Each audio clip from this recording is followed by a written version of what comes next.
Bonjour les lovers, c'est Kélia de Lovasia et on se retrouve pour une toute nouvelle vidéo.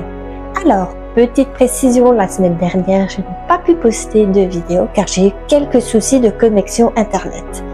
Mais on va se rattraper cette semaine puisque je vais vous présenter le K-drama Crash Landing on You ou Surangi Bulsishak. Ça fait un peu un nom russe pour la traduction. Mais c'est une série coréenne. Il n'y a qu'une saison avec 16 épisodes, donc classique, et les épisodes durent entre 71 et 113 minutes, donc de bons longs épisodes quand même.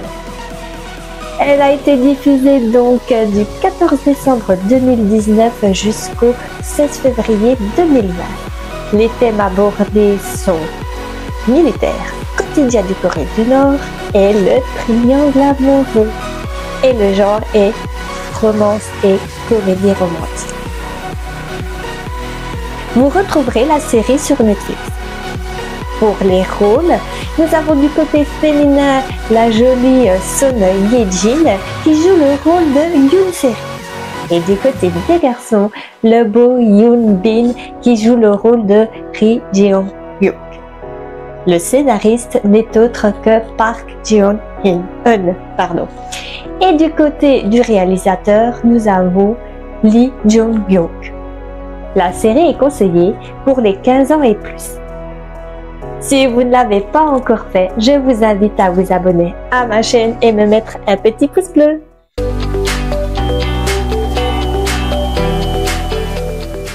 Yoon Se-ri est une riche héritière. La presse n'arrête pas de publier des articles sur qui pourrait être son petit ami. Son père, qui vient de sortir de prison, organise un repas avec toute la famille. Son frère l'a contacté par téléphone pour la prévenir. Mais Se-ri lui raccroche au nez et bloque son numéro. Elle n'est pas proche de ses frères ni de ses belles-sœurs. Se-ri arrivera en retard au dîner. Mais son père attendait sa venue pour annoncer la nouvelle que c'est elle qui hériterait de l'entreprise familiale.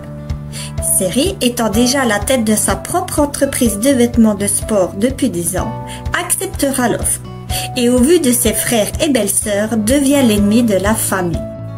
Le lendemain, elle testera elle-même son nouveau produit de sa gamme Sport Extrême, une combinaison pour faire du parapente.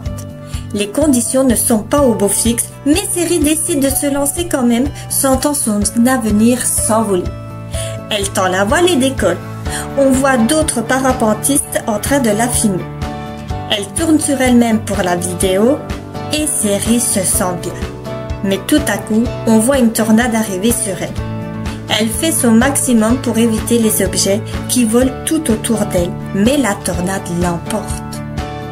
Au nord de la zone démilitarisée, on voit une patrouille militaire faire son entrée. On entend plusieurs coups de feu retentir.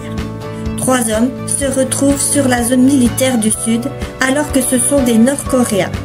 La patrouille du Nord vient en aide pour récupérer ces pilleurs afin que les Sud-Coréens ne les embarquent.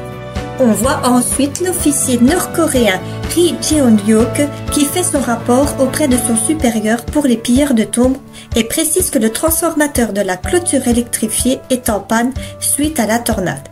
Son équipe et lui-même doivent renforcer la sécurité de cette zone. Ayant vu la tornade, l'assistant de Se-ri est mort d'inquiétude ne renvoyant pas sa patronne rentrer. On voit Se-ri suspendue à un arbre. Elle reprend connaissance mais elle est bloquée dans sa nacelle et elle est au perché. Elle ne peut descendre de l'arbre. Elle essaye de joindre son équipe par le talkie-walkie mais n'y parvient pas. Jeong-hyuk fait son inspection dans le secteur et entend la voix d'une femme. Il trouvera Se-ri, mais celui-ci est méfiant et pointe son arme sur elle. Se-ri panique et trouve le moyen de se détacher et tombe sur notre officier. Il posera des questions à Se-ri pour savoir ce qu'elle fait ici. Elle expliquera sa mésaventure, mais ne dit pas trop de détails car elle sait que c'est un militaire. Il lui expliquera qu'elle se situe dans la zone démilitarisée de la Corée du Nord. Se-ri panique et cherche un moyen de s'en aller, car Jeong-hyuk veut faire une investigation. Elle rentre dans un champ de mines, et l'officier la prévient de la situation. Mais ce dernier marche sur une mine. Se-ri en profite pour s'enfuir. Un compagnon viendra en aide délivrer Jeong-hyuk. S'ensuit une course-poursuite entre Seri et la troupe de Ji Young-hyuk qui essaie de la capturer. Mais Seri est rapide et passe par des endroits où il y a des mines. Elle évitera de marcher sur toutes, lui permettant de réussir à s'échapper. Elle chevauchera une clôture électrifiée car un arbre s'est abattu dessus à cause de la tornade. En passant la clôture, elle passera en Corée du Nord. Sa famille procède à des recherches approfondies pour la retrouver, mais voit une chance pour leur intérêt que cette dernière n'est plus vivante. Après une longue marche, Seri atterrit dans un village des peu communs. Elle constatera qu'elle se trouve toujours en Corée du Nord. Une voiture lui fonce dessus. Seri, étant éblouie par de grosses lampes, ne la voit pas et sera sauvée par notre officier qui l'abritera dans sa maison. Ji Young-hyuk va tout faire pour que Seri puisse retourner dans son pays, mais cela ne sera pas facile. Malgré les péripéties de nos deux héros, ceux-ci se rapprochent petit à petit. Seri va-t-elle réussir à retourner en Corée du Sud? Et l'officier continuera-t-il à rester de marbre face à Seri? Je vous laisse voir la suite des épisodes.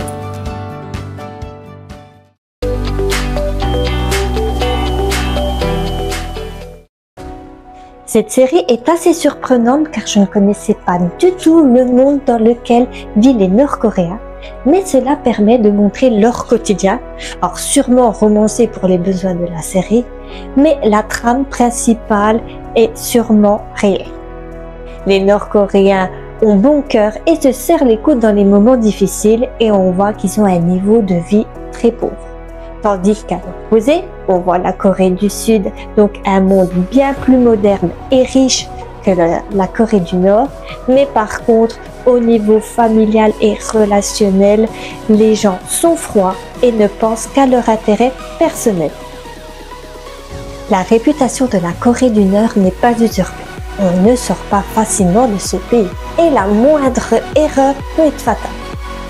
Par contre, l'assistant de Seri est très touchant à rechercher sa patronne ainsi que les compagnons de Ji Young-hyuk qui ont chacun leur propre personnalité et ils sont tous attachants les uns que les autres. Une série où on montre les deux pays, donc la Corée du Nord et la Corée du Sud, est un sujet peu commun. Mais malgré le sujet sensible, la série garde une touche de fraîcheur et d'humour. Je lui attribue la note de 17 sur 20. J'espère que vous avez passé un bon moment et on se retrouve pour une prochaine vidéo. Bye bye les lovers!